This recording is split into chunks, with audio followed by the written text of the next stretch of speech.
You may have seen the Panorama programme about estate agents highlighting the poor practices that disadvantage both buyers and sellers. The two practices covered were overpricing in order to win a listing and conditional selling.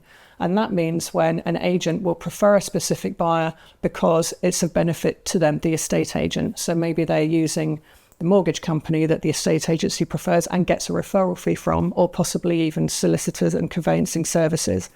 And in this case, they will actually bypass offers from potentially higher offers or even from a cash buyer that might be more advantageous to the seller because it won't make as much money for the estate agency. So in that sense, they're actually putting their own revenue at the cost of their client.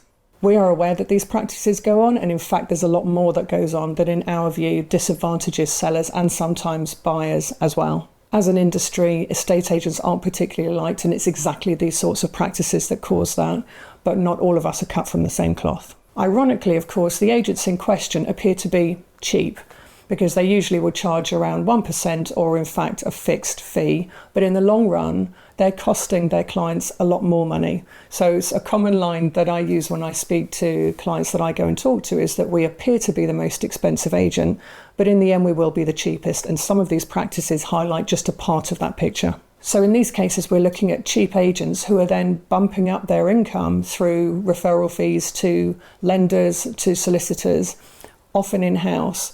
And it's not necessarily the best person to help either buyer or seller, but these are companies that will make the most amount of money possible for the estate agent. So the seller and buyer are just losing out again and again. So how do you avoid becoming victim of these practices? Firstly, I'd say avoid the large national estate agents.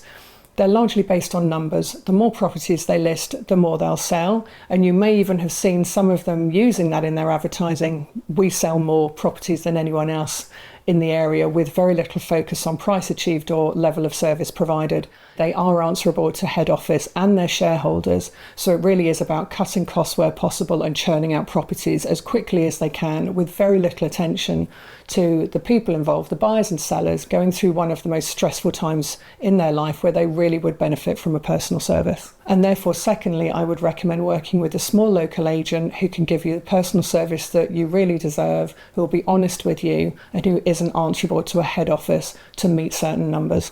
For anyone who's been affected by these practices, I'm truly sorry on behalf of the industry, but please rest assured that not all of us behave in the same way, and there are plenty of us out there who really are on your side.